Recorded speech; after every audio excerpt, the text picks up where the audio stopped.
Hello, welcome to the Golden Hawk Speaker Series. This is episode 14. I'm Lucas, I'm Helen. I'm Dylan. I'm Antonio. And I'm Aileen. and we're here joined by our teacher, Mr. Acosta, Nick Acosta, Vanessa.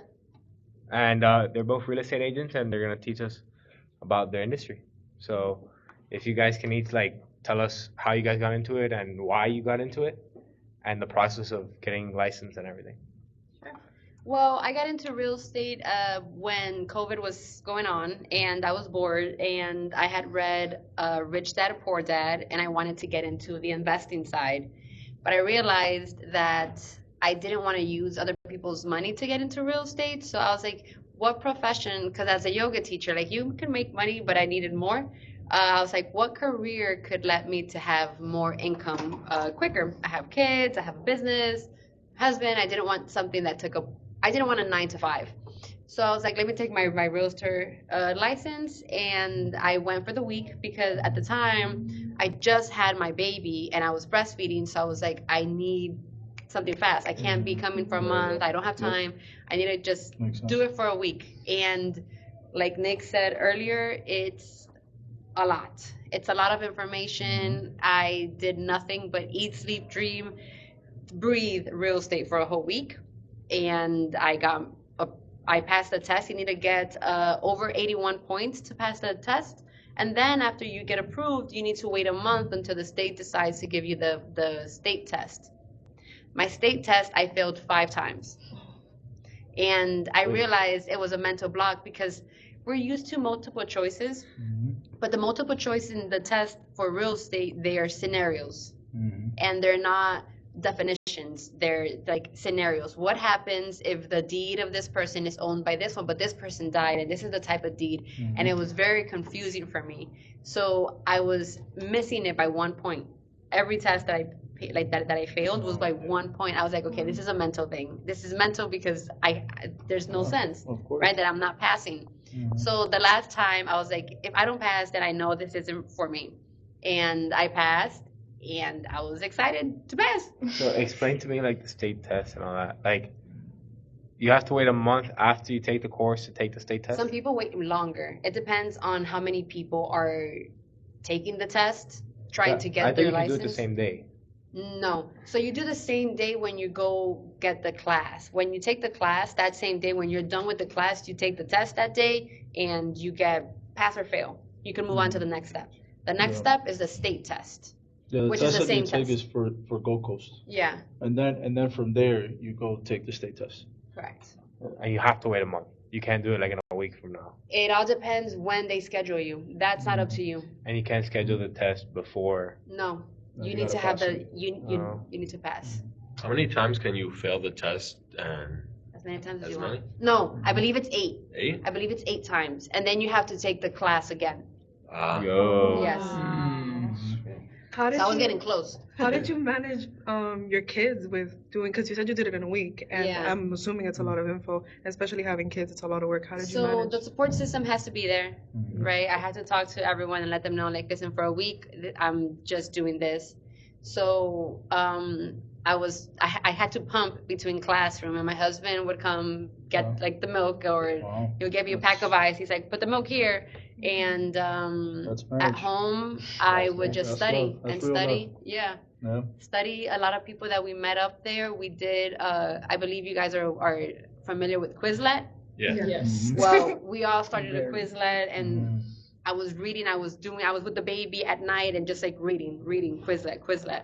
So what's the best one you would recommend? And what do you mean? The best course? Well, Not the I week like one. Gold Coast. No. I'm saying not the week long one. Well, let's ask the closer which one Yeah. you did. Well, I mean, in my case, I'll make this brief because this is really about, here for someone who's actually in the business now. My experience was, I'll make it quick. My experience was really just, I did the month-long course. I did it Tuesdays and Thursdays. It's a 63-hour course, the same thing. The difference, she did it in 5 days. I did it over the course of a month. It's just easier for me, and just because I wanted to kind of delve more deeper into it. Because if you do a week long, it's kind of just quick, boom, boom, boom, the facts.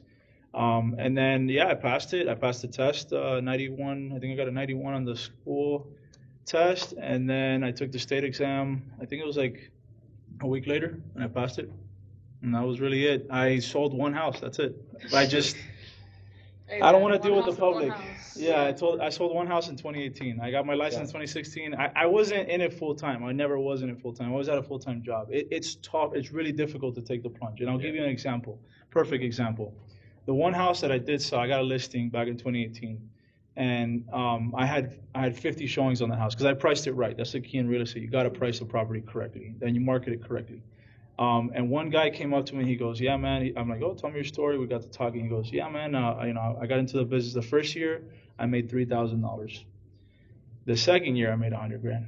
But the first year, my wife was a nurse, so she was able to kind of pay the bills, and now, I'm able to pay her back. So it's a very difficult business to get into at the beginning, and you see the difference. Like I'm teaching, she's actually in the business. You know what I mean? She's actually doing it every single day. That's why I wanted her to be here. You guys learn from her. She's actually in it. So yeah, that was really my experience in real estate. I used my license as well to help me buy my house too.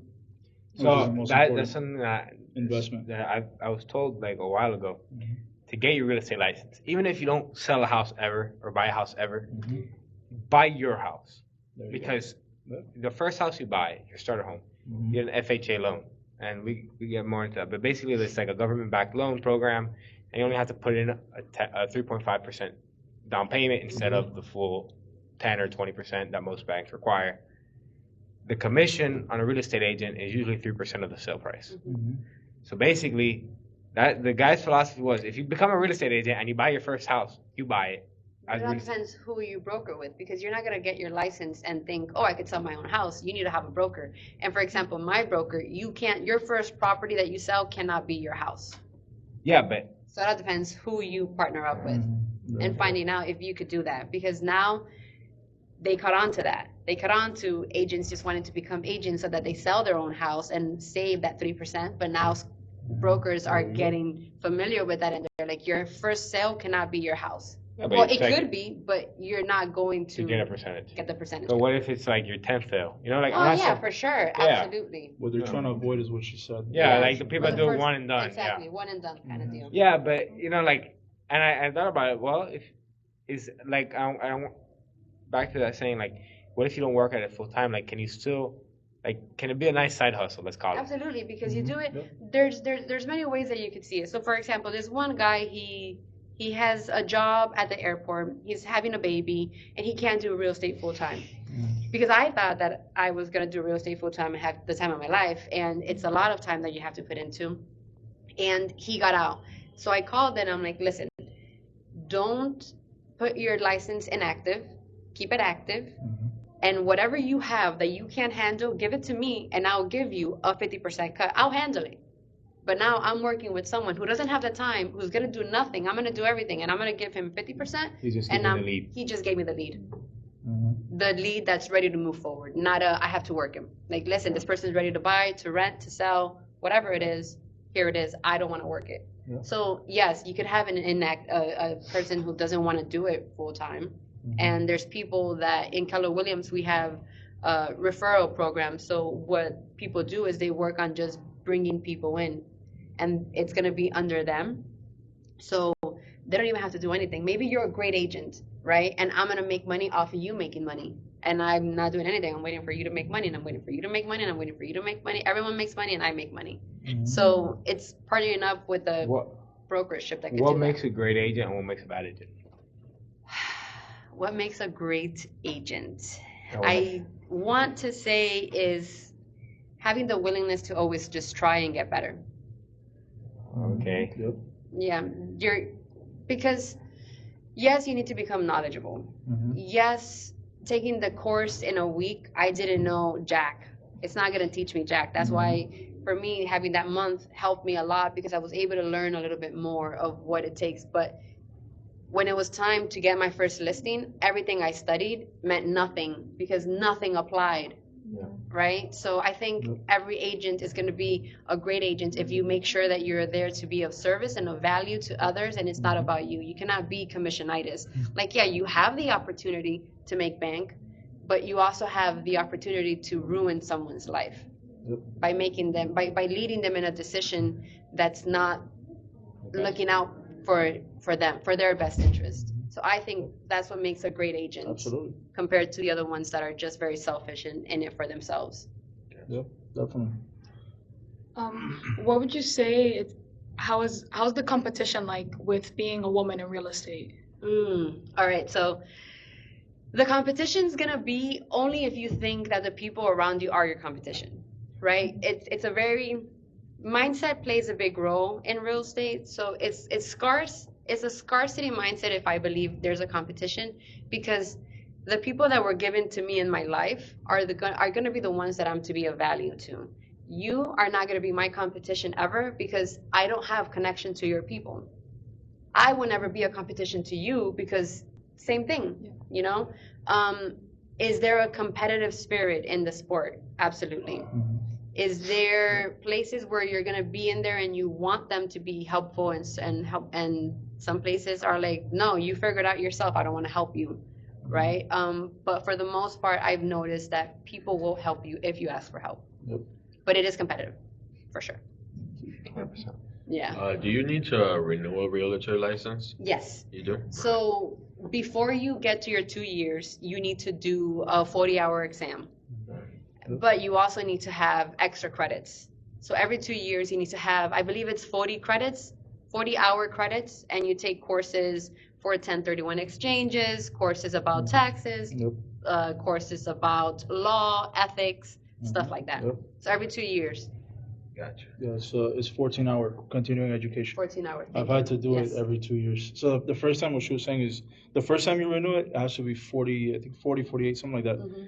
That's for the first renewal. But then every 2 years after that, you got to do 14 hours of So continuing education. the continuing education, is there a test at the end, or you just go to the class and that's it? No. You don't have to go to class. Oh. Well, the ones that I did, there's no tests. It's just you take the class and You have to go in person. get the credit. Yeah, you need to be there. You And can't if do it's it online. Zoom, if it's Zoom, your camera has to be on, and you need to stay for the whole entire class. Some classes are 2 hours, some classes are 4 hours. Well, that's if you don't want to take a test, you can take the class. But if you don't mind taking a test, you could do it online. I've done it online every Oh, you 2 just take a years. test and it counts as the 40 hours. 14. 14. 1-4. It's a big The difference. first one. Yeah. Yeah. Oh, wow. The first one has to be in person. Yeah, that Yeah. one should be in person. Yeah. Wow. But every 2 years after that, it's just 14 hours. Yeah. You could do it online. You know, Gold Coast sells it. You know, again, it's not a commercial for Gold Coast. It's just we went there. Don't sponsor us. They didn't sponsor us. But if you want to. But if you want It to, worked out for me. It email worked me out at- for Vanessa, so, you know. So with Keller good school. Williams, and not to sell Keller Williams, but Keller Williams, we were able to do our 40 hours and then our 14-hour test there. We didn't have to go somewhere else. No. We do have to pay because it's a state fee that you have to pay, but that's it. the state never loses. Just I want to jump in here and kind of, can you explain, like, because remember, your audience here doesn't really know what a broker is, doesn't know the Yes. commission split, doesn't know, we left off after you get your license. Now you're a new agent. Okay, now so what happens? now you're a new agent and now you're gonna go brokerage shopping. Is who you could work under, because as a realtor, you can't necessarily make a transaction without a broker, right? So there's going to be many brokers. There's Lux Realty, there's Keller Williams, there's here in Springs, Leonard, Midas Realty. There's many realtors, brokerages here. So you need to place your license under them. But you have to go shopping and see what they have to offer, right? What their commission split is. Some people have the commissions are yours, but you have to pay a desk fee of every month of $300. But what if you're a new agent and you don't have $300 that you're making? Like at first, $300 or even $100 sounds like, oh, it's just $100. No, like your expenses start adding up as a self-employed. So I would make sure that you find out where you could place your license, where it's convenient for you, what brokerage is going to offer you classes and courses that you could continue learning from. And I think this one's huge. You start seeing who their top agent is, because this is the Pareto effect, where it's an 80-20. 20% of the top agents is the one that makes 80% of the sales for the brokerage. Remember the 20-80. That's going to be everything in life, pretty much. So find who these top 20 are and ask yourself, like, can I relate to them? Do I aspire to be like them? Is it something that I even have access to? Like, can I knock on this top 20's door and be like, yo, homie, can you help me with this? I don't understand this. If not, that's probably not the brokerage for you. What made Go. What made you choose your Keller broker? Williams? Yeah. One was because they were known international, and two was the education that they offered. A lot of people were telling me, even from Gold Coast, like if you want to know more, if you want to get involved in real estate and all the courses that they have to offer, go to Keller Williams. So I went to Keller Williams. The commission split, I don't think it's the greatest. I pay a lot of commission, like it's a 20% for the broker and 10% for the coach. It's 30% that I'm leaving on the table, but it's 30% that if I have a transaction and I need help with something, it's worth it. For me, it's worth it because I don't want to screw up.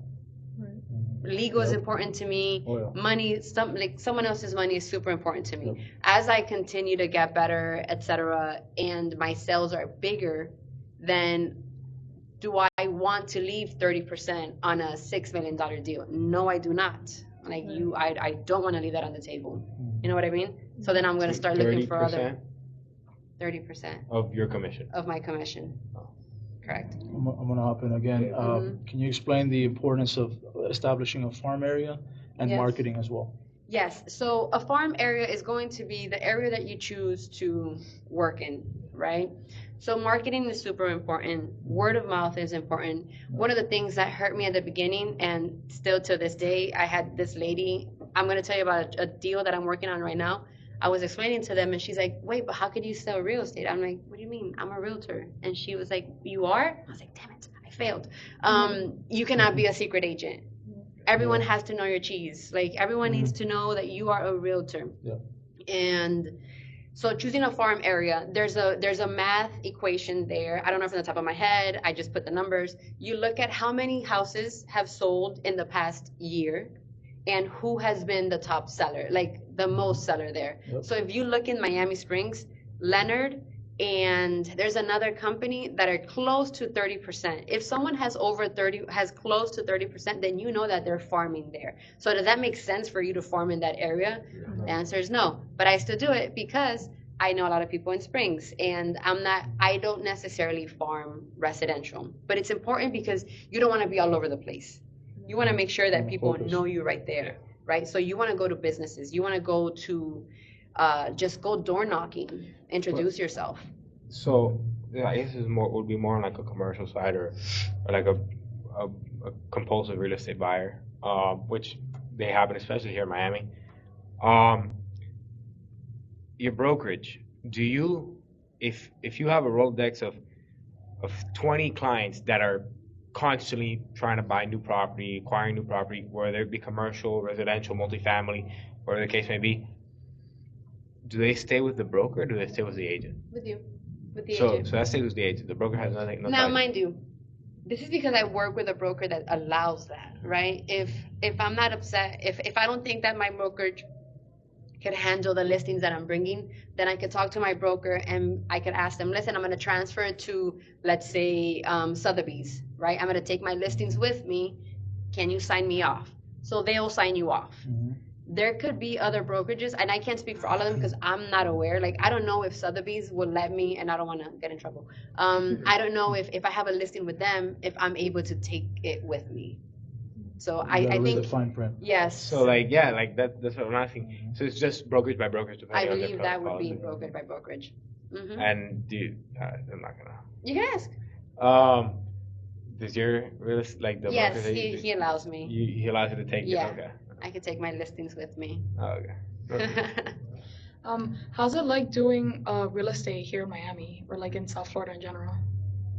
So, as a realtor here in South Florida, if you're on the listing side, which is the sales side, I recommend everyone trying to be working on the sales side because you have the power pretty much.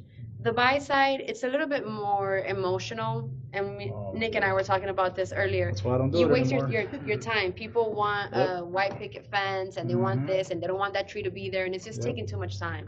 So, but that's going to be in every state that you find, right? So it all depends on your personality, on what you like. Real estate in Southeast Florida. I don't want to go through all Florida, but Southeast Florida, especially where we're at, the market's very saturated. There's very little homes for sale and a lot of people trying to move in. But the people that are trying to move in have cash. So everyone that is trying to go financing by the bank can't have the opportunity.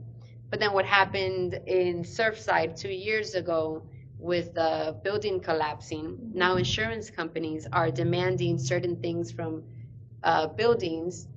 And in order for you as a first-time home buyer to buy an apartment, not to go too far, the apartment building that's right next to the middle school, the yellow one in the corner.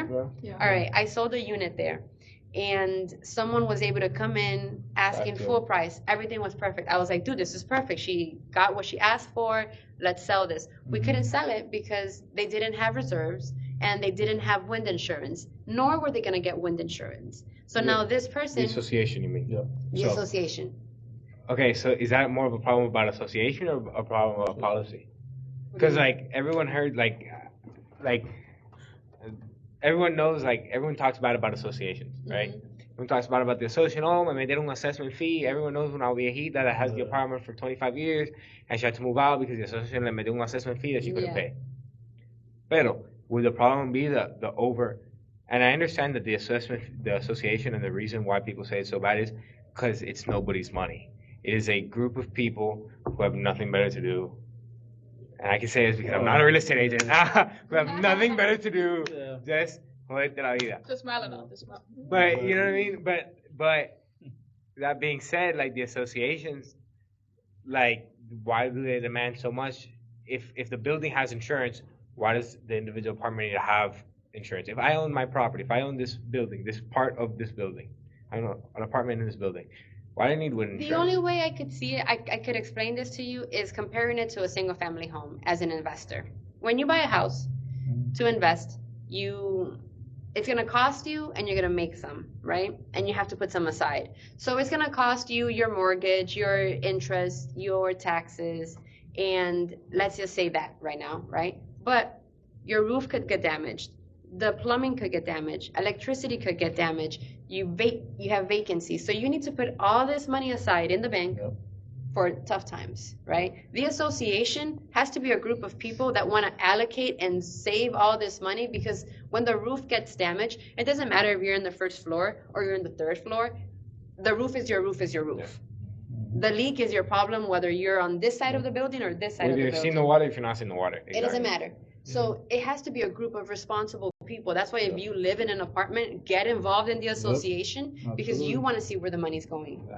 So yes, are there people that are being irresponsible about it? Yes, Surfside happened and now everyone's running around like a chicken without a head. Now association fees go from 300 to 800 and people are like, wait, what's happening? It's because they didn't have any reserves. And now people need to pay for these reserves because now insurance companies are demanding for this. No, that's nothing.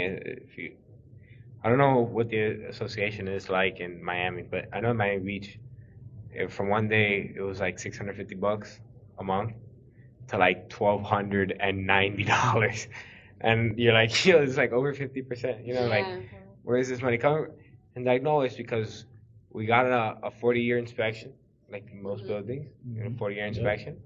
Boom, boom, boom. They knocked it down. It's almost on demolition. Like the building, I'm like, so basically, what has this $650 that you have 650 units, right? Everybody's paying $650, around 650 units. Where is this money going? Like, what have you been doing for the last 40 years that your building is in such bad shape? And that's why you need to be involved. And that's where the people get pissed off, you need to be involved where the money's going. Because someone bought 2 years ago, and like, I'm paying for the problems of 40 years, of hace 20 años, you know? Because a problem from one day to the next doesn't turn, and that's the one thing I love about real estate. Every problem can be fixed today or tomorrow, just not in 5 years. You know what I mean? Like, as long as you do it recently, it doesn't have to be immediate, but it has to be in Within a reasonable amount of time. But just to explain that real quick, so maintenance. Well, actually, you know what? I'll let you explain it. What's the difference between a maintenance fee and a special assessment? And just so they know exactly what we're talking about. So maintenance fees is just going to be your regular, your landscape, whatever AC, whatever maintenance to maintain. The assessment, the assessment is going to be the conditions of the building. Like there's this formula. God, I didn't pass this part of the test. There's this formula that tells you based on the years the building starts deteriorating, right? Like the shelf life. So they will do an assessment on the building to see the conditions and the year life of the expectancy, the life expectancy of these objects in the building, and then they'll tell you, okay, based on this, the assessment's gonna be like, you need to fix this roof, you need to fix this paved road that's right in front of you. The elevator, the elevator That's inspector. expensive. That one's expensive. Super expensive. So these things that are detrimental for the living of the people in the building. Yeah. Right? Yeah, the you know, anything. Look at a building, the windows, the paint, the roof, all that stuff adds up. And a special assessment, they hit you with a special assessment when they don't have enough money to cover it with the regular monthly fees. So that's why, and usually those special assessments are like 10 grand out of nowhere. And it's like, you know, you got to come up with that. And another thing too is you can't get away from maintenance fees, HOA fees, or special assessments, even if you file for bankruptcy. So you're not getting away from that. That's like student loans. It's one of those that you can't get Oh, it's one of away those non-bankruptcy. Oh, wow. from. Oh yeah. So and that's, if you don't pay it, they take away your property. You know. But let's say you had $600,000 in equity in your property. You know, you buy your house years ago, your apartment years ago in South Beach. You know, apartment in South Beach, and now it's worth $1 million, and you have equity in it. What happens to that equity? Is it yours, or they keep it? You lose it. Oh, you lose it. You lose it. it. Damn. Wow. So how do you own equity is one what of you those own. associations? You don't own the association. Yeah. How do I start one of those Above associations? your loan. So anything over, you know, any whenever you're positive on your loan, like let's just say you buy a property for 600,000 and you only owe 200,000, you have 400,000 of equity. So just so you guys know what equity is. Yeah. Yeah, if you would Take sell, us- that would be I the think net this positive. is extremely important to talk about. Can you take us through the entire home buying process? Yes, home buying process, super important. First, you're gonna go to the bank, and this is something that I recommend everyone doing. The minute you get a job, wait a year and go to a bank and find out how much they could give you. Your credit score might go down a little bit, but that always goes up. So you first need to know how much is your buying power, right? And you find with your lender, see not only how much is your buying power, but how much is going to be your monthly payments based on where you live, city, taxes, all of this is included. Then you go to your realtor, to moi, or to Nick, but better to me. She does it every day. It's better, you know. You go to an agent and then you get specific. What do you want? Right? This person's gonna tell you what it is that you're looking for. You're looking for schools. You're looking for a neighborhood. You're looking for a house that's gonna be income producing. Whatever it is. Then once you find your house, you put an offer. Right? Let's say the house costs 10. You say I want to put an $8 offer. The realtor is gonna advise you though, depending on the type of market you are like this, and there's a lot of people. If you lowball them, the chances of you losing it is gonna suck. So sometimes it could work if you give them a timeline. Sometimes people sell and they need a month or 2 months, and you're like, you know what? I'll give you 3 months to live in the house while we get this all sorted. Oh. But 3 months might be too much if you're financing. So careful with that because of interest rates. Then after that, the seller has 3 options. They could tell you yes, they accept. They could tell you no, next person, or they'll counter. They'll counter your offer and tell you, I won't do that, but I'll do this. If you're happy with it, good. If not, negotiation. Once you get approved from that one, you go to the next step, which is where title, bank, and insurance are all gonna get together and work really fast to make sure that the house is in great conditions for the bank, right? If you're financing, especially if you get an FHA, if you get conventional, depending on the type of loans that you get, they're gonna have different requirements that the house needs to meet. Then title is going to make sure that the person that's selling you the house has the deed that's theirs, one, that there's no liens, that there's no violations, that everything could be easily transferable to you. And then once all those checks, you do inspections. The inspection is going to come back. Either you need to fix something, so you go back to the negotiation table and you tell them, listen, the roof is messed up. Can you give me $5,000 off of that? Or the seller's gonna be like, you know what, I'll give you those $5,000 in closing costs. They'll pay for closing costs. They'll figure it out. Then after that, everyone gets like all the green lights, right? And then the bank is like, all right, good, we'll go to the closing table. The bank, Appraisal, too. The appraisal. So the bank has to send the appraisal. If, let's say, we're signing the house at 10, right? The bank, the appraiser comes back and it's like, listen, this house isn't worth 10, it's worth 8. I'm not gonna give you a loan for 10, but you have to come up with the other 2. Then you decide, am I gonna do that or not? But it would be awesome though if the house sells at 10 and they tell you, listen, this house is actually worth 12 and he's selling to you for 12, for 8, so you have instant equity of $4. Right? Obviously, Which is in percentages, it's a lot. Yeah. So then the appraisal, you decide what happens there. The bank also tells you if they'll be able to loan you or not. Then once all of that is green lights, then you go to the closing table, everyone signs, and the house is turned into you. Y bada bing, bada boom. Yeah. You're an investor. And the reason why I say you're an investor is because I focus on multifamily commercial real estate and international sales. I didn't believe the concept of buying your first house is your dream house. Your first house is going to catapult you forward. So that's the way you have to think of it. When you go buy a house, don't think of it as I'm gonna be here forever. No, think of it, am I in a location? Look around you. Is there growth in their neighborhood? Yep. Can you rent it out? Can you sell it? Do I only have to buy house to live in it? No. You could buy a multi-family house, live in one, rent out the other. There you go. Yep. You could, right now, there's a program for multi-families. And that's one of the questions I wanted to get into. So I heard that there's a program with the FHA loan. If you could buy up to a fourplex, right? You can live in one, and you could use the income of the other 3. You get a projection of the income of the other 3 to help you because one of the requirements for the FHA is your annual income.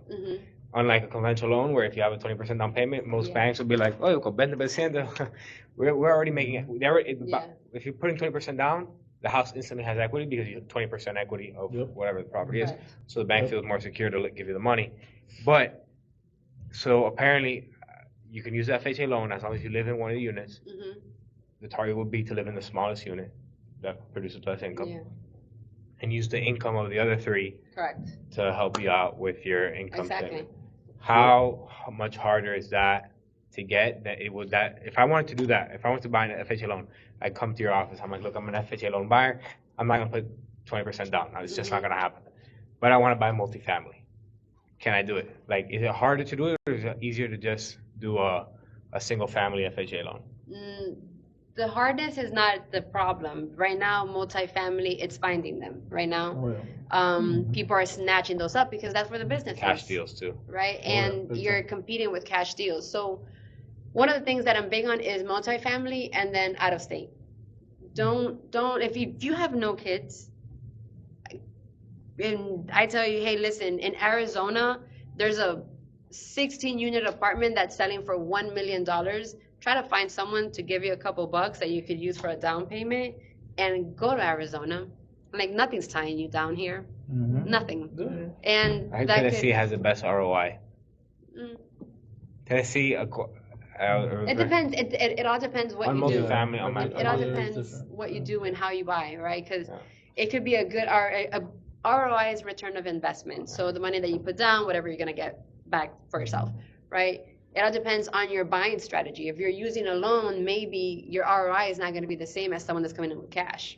Honestly. So it all depends. You have to pay interest on top of Yeah. So the interest rates right now, what is the typical loan interest rate looking at like now in today's economy? 7 something. Terrible. That's terrible. Yeah. That's very bad. Compared to what it used to be. But people, this is something that you hear in real estate. It's like you marry the house and you date the interest rates. Exactly. Buy the house. Like the interest rates are gonna go up and down. Interest rates are gonna go up and down. Is what she's trying to say. But the history of houses, and you guys know this, has been it goes up, it goes down. Okay, this is my starting point. It goes down, it goes up. It goes down, it goes up. Crashes. It goes down, it goes up. Even if it crashes, it's not gonna crash below. You're never gonna go lower back to this. Real estate is a long-term game. Stop thinking short-term vision. Make your vision wide. Think generational wealth. Like, how can I be the next Rockefeller in my family? And just own all these properties, because at the end of the day, real estate is where it is. And not just real estate houses, but real estate businesses. There are people I'm looking into right now buying an ATM route in Denver, Colorado. It has 18 routes, 18 ATM stops. It already has the people who are working it, and You just fill it with cash. you just fill it with cash and you get income. So don't like just close your eyes and think, or close your mind and think, oh, it's a house. It could be a multi-family. It could be even an apartment building. My husband and I, we just invested, mind you, we went from 1 unit that we own to 233 units in Texas, not Texas, Arizona. So, not Arizona, Nevada, Las Vegas. That's what I wanted to say. Las Vegas. Where in Las Las Vegas? Vegas. Like in the city, on the strip, or like No, outside? a little bit outside of the strip. So it's 233 units, and the way this particular investment is, it's called a syndication, where you get a bunch of investors to buy something. That's another way that you could put. Let's say you have 30 grand. Sadly, 30 grand doesn't get you really far, but 30 grand plus 30 grand plus 30 grand plus 30 grand plus 30 grand gets you a lot of stuff, right? Yep. And again, I we think go. it's a good down payment. Exactly. Absolutely. So it was a bunch of us that we got our monies together, and this particular housing, it's for the people that get out of rehab or that lose their job, So I got you. and they had to be like, they're like startups that Like a halfway house. Yeah. So Yep. they pay you The day. not the day, they pay you for the stay, not like the monthly or the yearly stay, but per room. Gotcha. So if we turn each house into the room per bed, right? Because it's per individual, they pay you X amount of money, plus a signing bonus for them being there, plus an exit bonus. So I'm gonna have money. We're all gonna have money coming in many ways. So it's about getting creative. Yeah. And if you're a creative person, real estate is one of the places to be in, because there's so many ways to make money. Look at Airbnb. Yeah, I know. Airbnb. Airbnb is amazing. Look at- that just came out. That was something that wasn't there before. Yeah. Can you explain cap rates Yes. and how you analyze a property that's fit for investment? So I would analyze a property based on the income that they're making and compare it to the sale price that you have. Your sale price, how do I explain this? I usually write it down. Is it like a regular business where it's like, I think it's like 6 times the annual No. income after? No. So you have your income producing plus the sale price, right? It's going to be over, depending on the cap rate. If you have a cap rate, I hope I'm explaining it right, because explaining numbers to me. Well, basically, guys, a cap rate is basically a percentage I'm that not tells gonna you. explain numbers. Super quick, I'll give you the basic overview. A cap rate is basically a percentage, a number that you get, and it's a metric that tells you if a property's worth investing in or not. It's basically kind of like your return on investment. It's a percentage that you get. There's a calculation that you do, but basically what I was trying to get at is she'll explain how she looks at a property and says, okay, this is worth investing in, this is not worth investing in. So that's essentially what a cap rate is. Yeah. Yeah, basically that metric, the cap rate, as long as you're a little bit over 6, 7, 8% of cap rate once you start doing the formulas, it's good. But because I am not a short-term vision, I don't care about cap rate. I care about where am I? Yeah. What's my job growth here? What's the That's population extremely growth? important, These yeah. are the metrics that I'm looking at. And cap rates is percentage per year?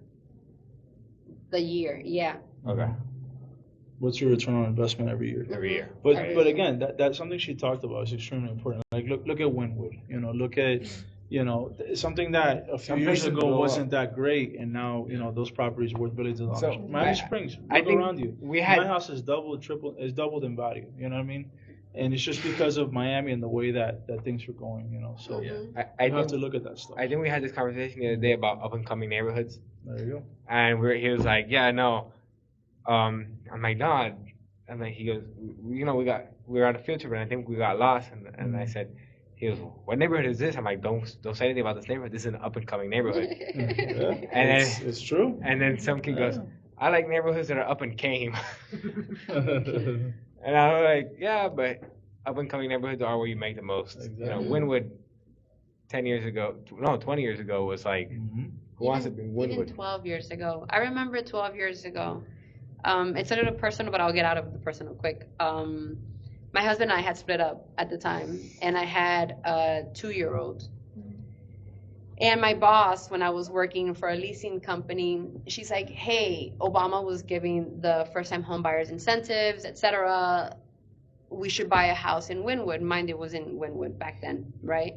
And I was like, I was so scared. And I told my dad, and he's like, you're not living there. Of course not. You're in the ghetto. You're not going to live in the ghetto, especially with my grandson. I had told my ex at the time, he's like, you're definitely not taking my kid there.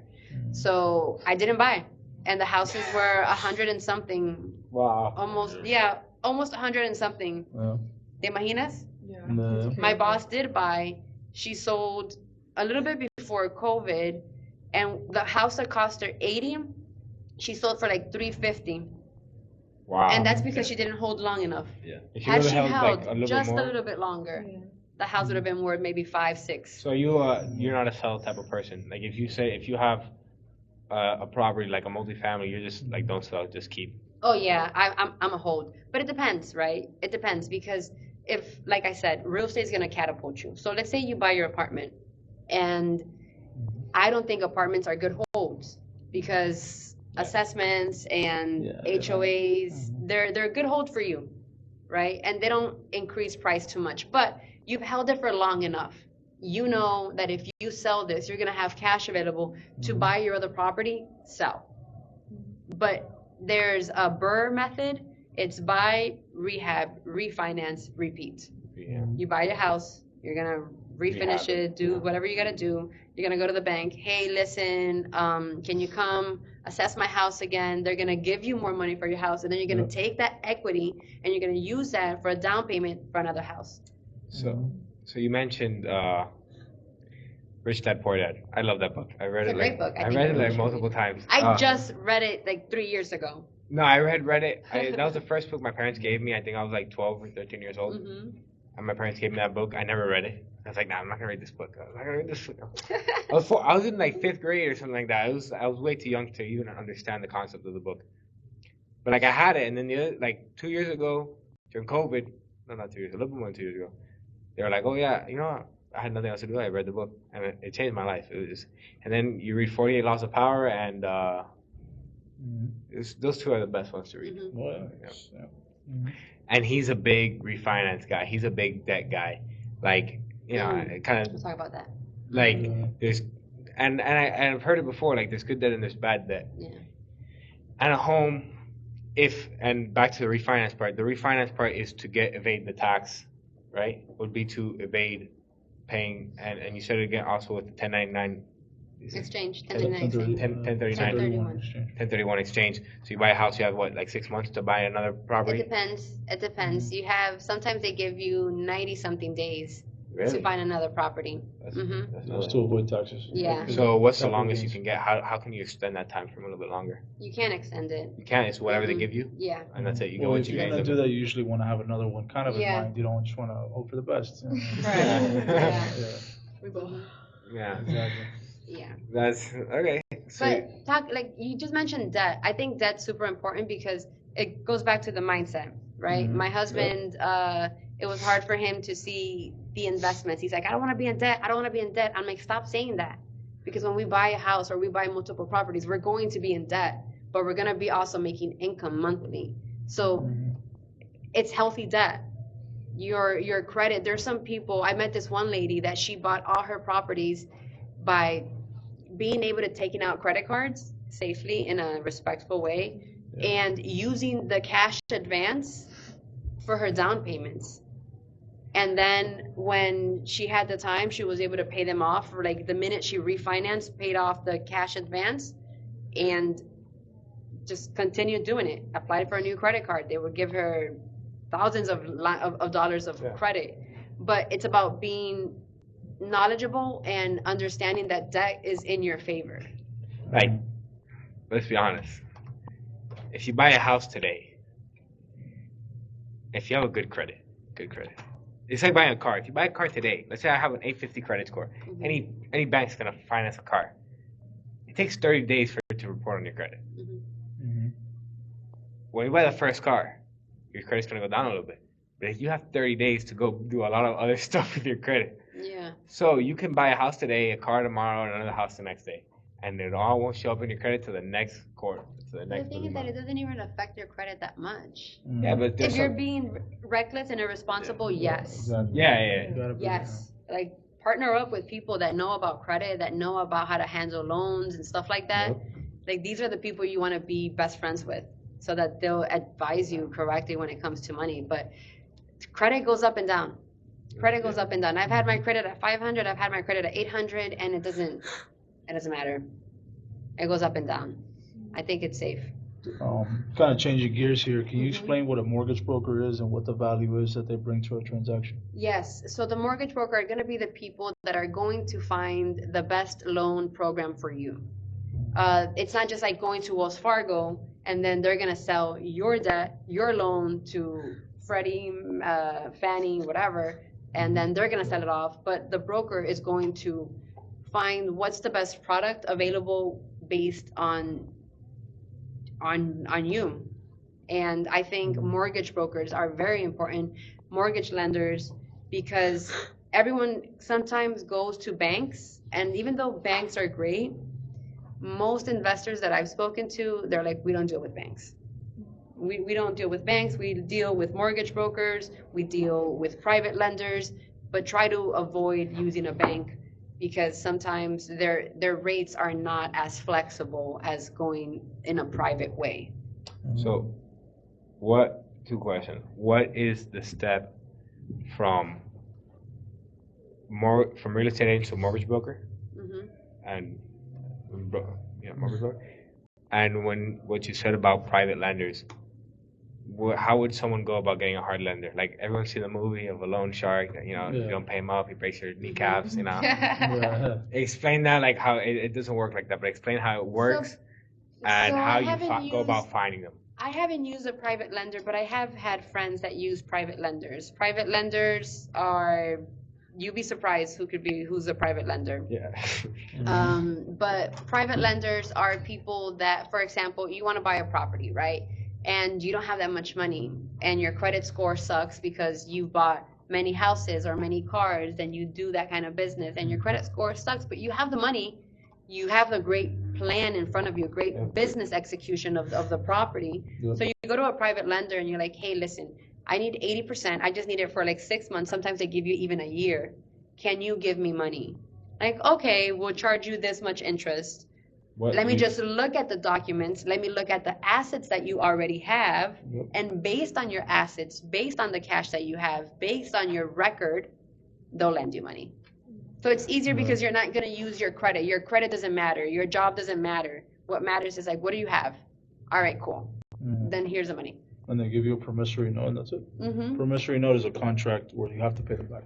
Yeah. Or they take the house from you. Exactly. And They use the house as they give you collateral. 8%. So who gives you the? You have to come in with the 20%. It depends. There's private lenders that do things differently, Some don't need And how do you 80%. find a private lender?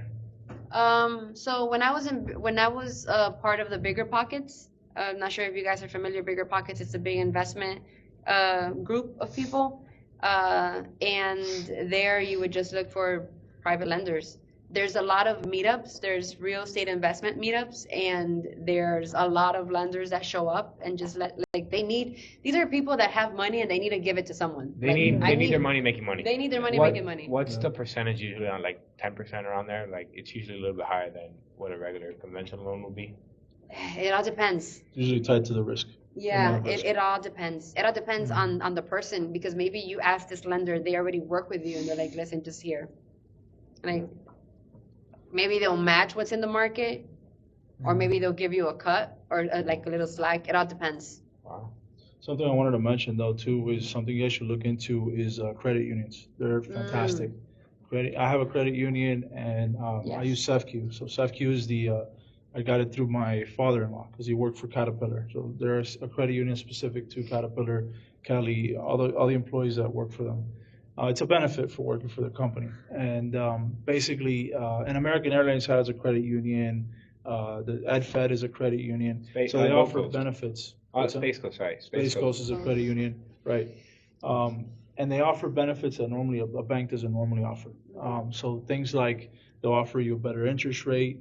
Every year they give me back a percentage of the interest that I paid them. So for example, right now in December I got a check for $1,000 from them, from the interest that I paid them. So I pay them about, my interest rate's about 3.5% because I got it back in 2015. So I paid them about $11,000 in interest. I got a check for $1,000. So, every year that helps. So that's a little bonus, a little incentive. They call it an extraordinary dividend. So not every bank does that. Not every lender does that. So that's And- another option for you. Yeah, and if you're gonna buy an income producing property and you go to a credit union and one tells you no, the other one tells you no, the other one tells you no, keep finding, keep looking for them. Oh yeah, for sure. Take your plan. Like this property is going to give me this amount of money. Can you give me money, please? I'm like, don't stop knocking on doors just because they tell you no. Right. There's people that have gone through 7, 8 credit unions because they don't want to go through private lenders because private lenders sometimes require the money back quickly and you need more time. Yep. Go to credit unions. Do not stop knocking on doors. Yeah, remember, I mean, it's kind of it's objective, but it's kind of subjective too, in the sense that these money, these people they're trying to make money too on whatever it is you're trying to do. They're trying to lend out money, but they're going to accept a certain amount of risk, but then the interest rate is going to be commensurate with that risk. So The that's risk gonna and keep- reward, the higher Right, the exactly, risk, the greater the absolutely. reward. But you have to prove that you're a responsible person, that you're acting in a fiduciary way to that person's money. So yeah.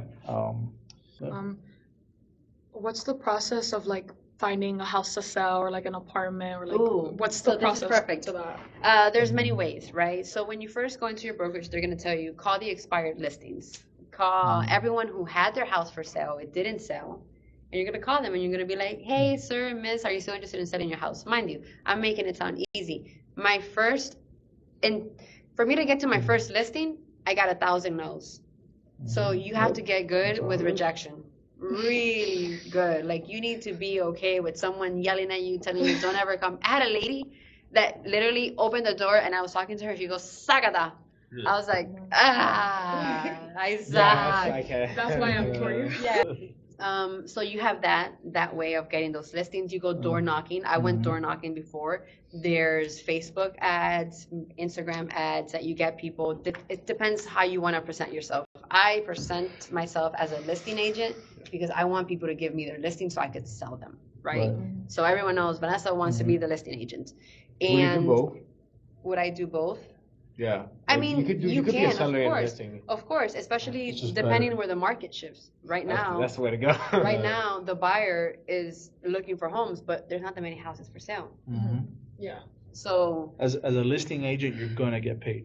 yeah, Unless you like really screw up, but you're gonna get paid. Like the house is gonna move, it's gonna sell.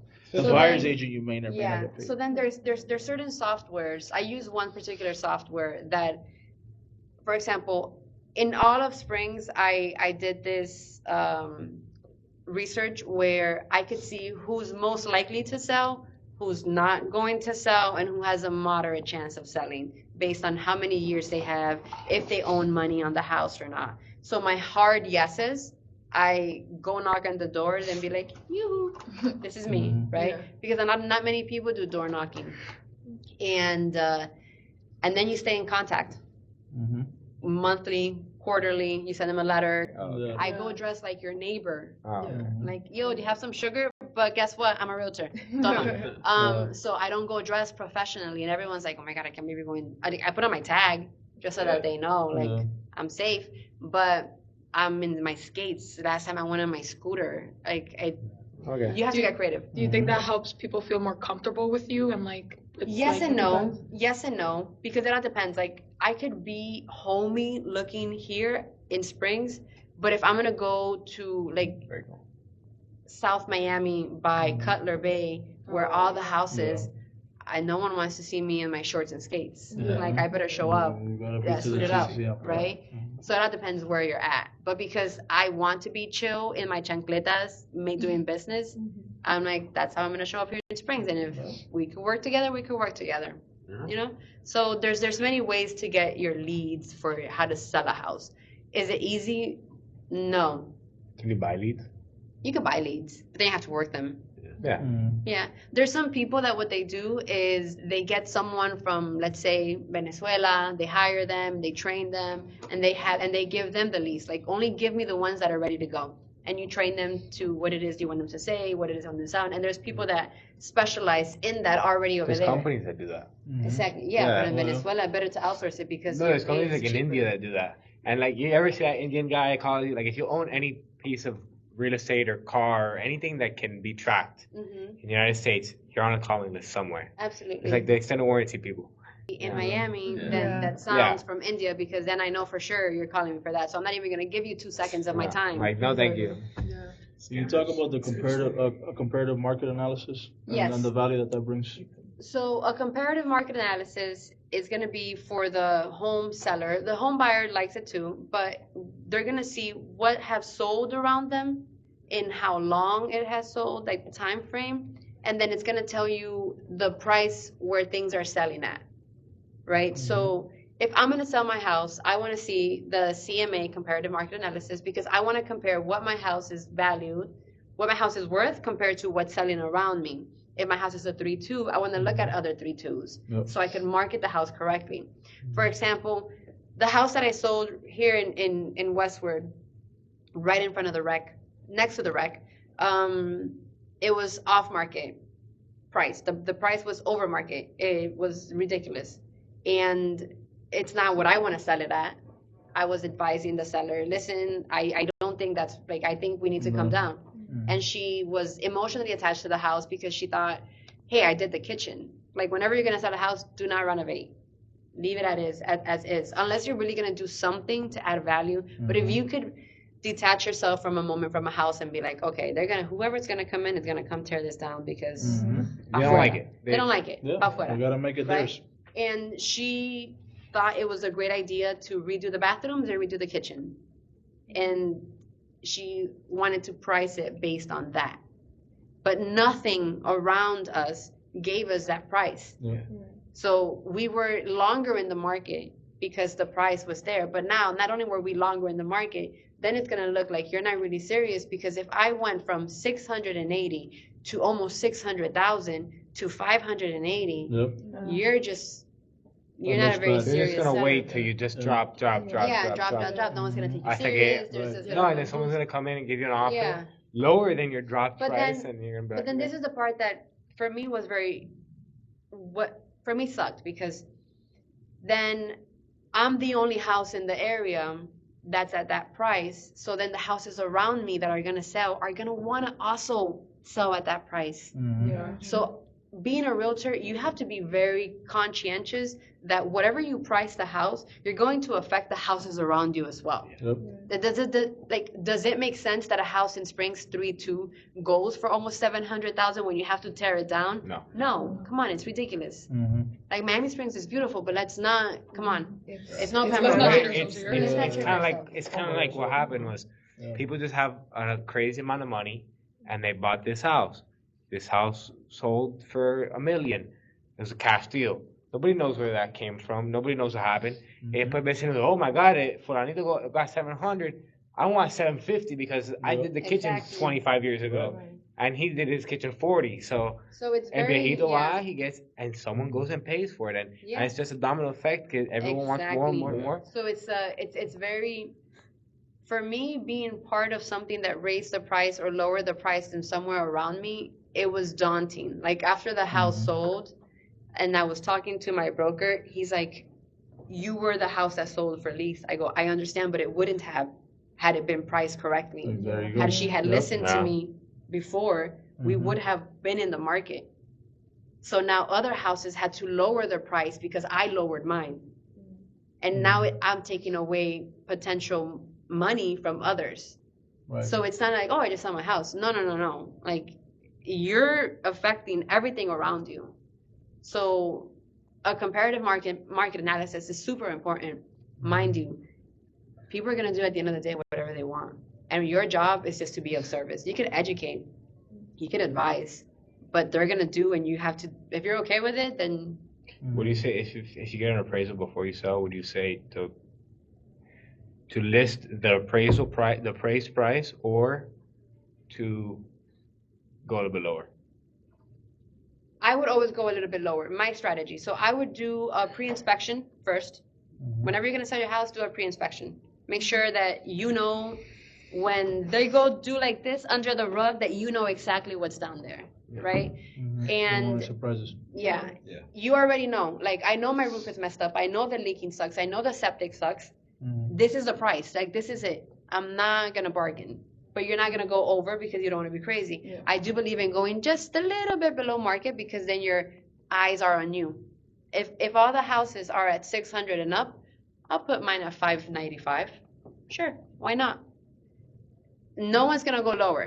You're not gonna take lower. No. You're at the lowest that you'll go, and then from there you're gonna get multiple offers, There you go. And then they'll bid themselves up. That's exactly right. When Are you you when gonna- you price it correctly, At the end you win. you actually it has the Yeah. opposite effect. Yeah. When Yeah. you try to price it too high, you have to come down. It's worse. It's It's better worse. to price it correctly, and then They that's bid what happened. I themselves had out. 50 Yeah. offers on that property, and I had offers as high as 30, 40,000 above asking. And that's what Yeah. you want. And I actually got cash offers that were exactly what we needed. Mhm. You know, exactly at listing price, a little bit higher. Yeah, So, yummy. so you want to be there? You go. You close in 7 Cash days. offers, cash offers is good just because you can close in. Well, yeah, I've heard cash offers close in 48 hours. Yeah, what holds up a transaction is the bank. You know, usually. So guys, just so you have an idea, transaction is usually about 30 to 45 business days, right? So then, yeah, just because of the fact that the bank does their due diligence, they have It's to over. write the loan, they have to go to the underwriter. Also, they have to do their title work, which basically means they have to look at to see if there's any liens on the property. Liens meaning that, you know, something happened, there's some kind of violation, so money is owed on that property to a government entity or something. So then that's what holds up the transaction. So when you finance, be prepared for that. A month, at least 2 months. If you have a cash transaction, then it's just two people in a room, just buy it and that's it. Do a little title work that takes maybe a week and that's it. Oh, so You that's close why in it's a 7 lot days. better to do it with cash. Exactly. Yeah, and Okay. that's why people go for that. But a lot of people sometimes, usually the cash buyers are sometimes investors that are lowballing you. So then they'll entertain the finance offer that takes a little bit longer because they're gonna get more. So Right. it depends. Yeah, Some the market, you people have to don't look want at to the sell to market. investors. They want to sell to first-time home buyers. You know, they want to sell to the Yep. family. They don't want. They're like, no, I'm not gonna sell it to you because then you're gonna rent it. Yeah. So that's not the point. Yep. Okay. Gotcha. First time home buyer will rent anyways at the end of the day. Everyone wants rental income. No one wants to put in the work to get there. So Yeah. But yeah, I wanna go back to what she said earlier. I think a great strategy is if you can try to get into a multifamily, a duplex, and then rent half of it. You know, and that helps you tremendously. You know, because somebody else is paying your mortgage. Absolutely. So that's an And extremely powerful strategy. and look at out of state. Like Ocala's great. Tampa's great. Tampa's going up a little bit more, but download Zillow or whatever app you have and start whenever one day just look for multifamily. Because in multifamily you could use the FHA loan and you could use a 3.5% down. And all you have to do is save or get a couple people to lend you some money, to gift you some money, and buy these properties because in our backyard, it's very pricey to find a multifamily. You're not going to find anything under 600, 700. Yep. If you find anything under a little bit over the 5, it's a fixer-upper. if you find anything that's halfway decent, like livable, under like 600,000 in Miami, a fourplex, let's say, buy it. I don't know what you have to do. Whatever you have to do, just buy it because like it's like ridiculous. Like Yep. $1 million. Yeah. You see fourplex going for $1 million and selling for $1 million. Yep. Yeah. Right now, Shenandoah, which is where Calle Ocho is, Calle Ocho was a dump. Yeah. Like no one wants to live there, right? But now everyone wants to live in Shenandoah. Shenandoah. Yeah. Up But and coming. up and coming, Yeah. up and came. Like, Up and came. That thing already up and came. Up and came. Whenever you hear up and coming, you're like, that's where I need to buy. That's where I need to buy. Get alerts on Google, put like multifamily out of state, and you'll be surprised at all these little places that you wouldn't think of. Yes, you maybe don't want to live in the middle of nowhere in North Carolina, but for 2 years, why not? Not even. You get an FHA loan. All you have to live there for a year. Yeah. All you gotta do is live there for a year. Yeah, And guys, you only have. You don't even have to You live have there. to live there for a year, but in order for you to use the FHA again, you have to wait 2 years. You can use the FHA multiple times. I thought it was just first time. Nope. Every 2 years. So every 2 years, you have to leave the property to a better property than the one you're in. Oh, so you have to sell that one. No. You're just moving to a better property, Yeah. better, closer to your job, whatever Yeah. excuse you have. But after 2 years, you could use again your FHA. And if you think long term, every 2 years, you could live somewhere new. I have a friend of mine that does that every 2 years. She packs up and she just gets bigger houses and using the FHA. And it's Really? 3.5 down. Wow. So just start looking at like, okay, I thought it was just the first time. if you have a job already, go to a lender and be like, what do I qualify for? And they're going to tell you X amount. And you can And do it just- online. yeah, There's do it calculators online. you can do online. Do it online, see what you qualify for, and then go on Zillow and put that amount and say like, dude, I could buy a house in Seattle, in Arizona, in Phoenix, Texas. wherever, in Texas. Texas is up and came though. Yeah. No, but it's still cheap. It's still It's cheaper still than Miami. cheap compared to this, yes. But honestly, real estate, it's long term. It's more accessible than you think it is. Gotcha. A lot more, and it's sometimes you don't even have to use your own money, and that's where creative financing comes. I'm not sure if you guys are familiar with Pace Morby. He could also sponsor you guys. He teaches creative financing on YouTube. It's all his stuff is free on YouTube, and basically there's two ways. There's seller financing or subject to. Seller financing is if I have my house completely paid for, I'll tell the seller, listen, I want to buy your house, but I don't want to go through the bank. Can you finance it to me? So what the seller does is he's going to refinance what he's going to sell to you, right? At the 30 years for 4%, because this time seller financing, you don't have to match the industry interest rates. So seller financing, and you could do a balloon payment. A balloon payment means in 10 years, you're going to give me everything again. You're going to refinance the house. You're going to take the money. Now you're going to pay me. So you're dealing. So the seller is the bank, right? So you don't have your credit doesn't matter. Nothing matters. Just that. And then there's subject to, where subject to is a little bit trickier, but people are still doing it, where you go to the seller. I know you still have a mortgage. I'll take over the mortgage. You stay with the title, but I'll move in. When I'm done paying for the mortgage, you give me the title, and that's it. But then the seller won't access any of the equity that he has. No, he can't. Now, That's all legal. can you do, like, I guess you could do whatever you want through word of mouth, but like, is there like a way to do it where like, look, right now it doesn't have equity, but maybe in 10 years it might have equity. I take over your mortgage payments. Let's say you're lucky enough to get into like a 3% mortgage. Nobody, even if you have a seller credit, can get into a 3% mortgage right now. Pace is getting into 3% mortgages right now. Really? Look him up on YouTube, guys. Like How? Pace Morby. Just look him on YouTube. Pace Morby. How is he doing it? He's negotiating. He's talking to the sellers. He's educating them. He's letting them know, like, listen, you could be the bank. I know that in 10 years this is projected to go up this much, so I'll refinance, and then once I refinance, I'll take the money out and I'll pay you. Because some people have properties, like think of the boomers. The boomers have properties and they don't need that much money. They just need a monthly income. Like, just give me a little bit of money. What am I going to do with all this money that then I have to pay taxes on, right? Just give me a little bit of money. A month. I'll still hold the title. It's mine. But you do the mortgage. You pay for the mortgage.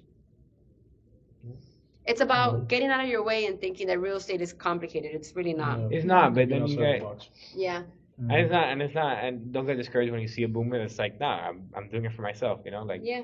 because I know a lot of them that like, you know, you might think that they're old, but oh yeah, they're smart. So, No. I didn't mean old and dumb. I meant just old and like they don't, but they Tired. don't Old need and money. tired. But they Old don't and need tired. money. It's just the time. Yeah, it's just the time. Like all why? the stuff are very well. Yeah. Like I don't. One more thing, just always be a student, always Yes. continue to learn.